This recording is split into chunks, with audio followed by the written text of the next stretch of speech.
For people who are just getting started with sewing, you might see diagrams like this, where we have these patterns, right? And you see these arrows on the patterns. They tell you where is the grain line. So this is where you should orient the patterns on the fabric.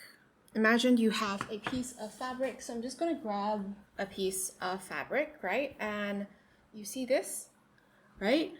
You have a piece of fabric. It has just been bought from the fabric store, and you're not quite sure, like, where do I put my pattern on this piece? So this is where you need to know about the bias grain and then the straight grain and the cross grain. It's a bit hard to tell at first if you just got it and there's no salvage. Salvage is this edge of the fabric, the two sides of the fabric. So if you have a roll of fabric like this, right, like a roll of fabric, then salvage is at this side and this side. When a cloth is being made on a loom, right, it is made in one direction because there are straight lines coming down this way, and the weaver will take the thing and they'll go back and forth this way. So I'm just going to draw a diagram of this. When we start weaving things, the weaver will have these lines of thread that go straight on the loom that are fixed in place, and they will take another thread and they'll take like a wooden thing and they'll weave it up and down between these threads, turning the thread around at the edges. So what happens, the edges get a little bit thicker than the rest of the fabric, and those two edges are what we call the salvage, which is just the edge of the fabric.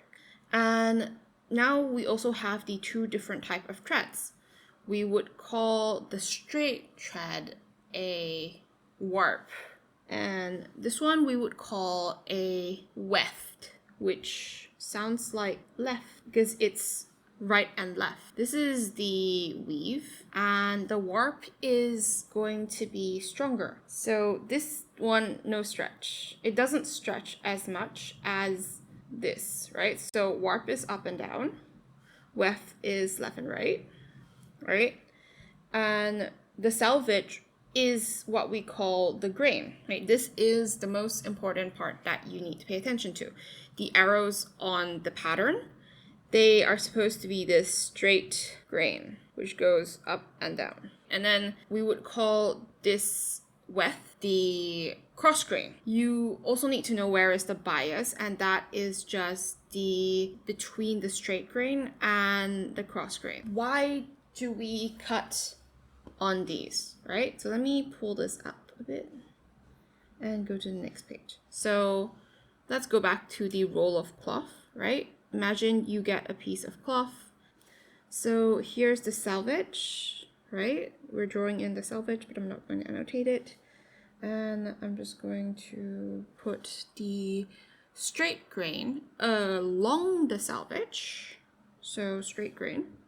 And then this is the cross grain again. And then we have the bias. If you already have a pattern, you just need to follow the lines on the pattern, which usually will tell you like this line. So this line on the pattern that we saw just now, it corresponds to this pattern. So you just need to align it. So I would take the pattern that I have here, and I would just take this and I cut it out just for like visual purposes. So I took this, I would put it like however the cloth was arranged, I would just put it there. So it would be put on the cloth like this, and then I would be cutting it out like this, right? I would just like cut out. I have the pattern aligned correctly. So why is it important to align the pattern to the cloth in the specific direction that it is telling you to do so, because one side will stretch more than the other side. Like this one is a lot more stretchy this way than this way, right? Because that tells you that this is the straight grain, this is the cross grain, and if I took a piece of scissors and I cut here and I pulled, it will show me the exact grain line of the straight grain. You need to cut along different grains because you want the fabric to behave differently as it gets pulled on over time of you wearing this thing. So this straight grain on our diagram is the one that is used for like the center front of garments, and the center back of garments will be on the straight grain.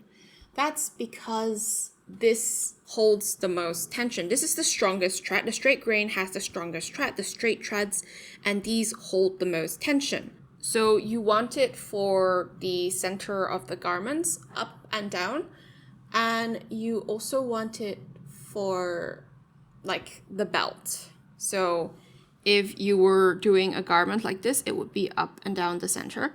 If you were doing a belt, waistband, you would want it to be, if you were doing a waistband, you would want it to be also along the straight grain, because that's where the fabric would get the most tension. So this, if you're doing a shirt, this, if you're doing a waistband.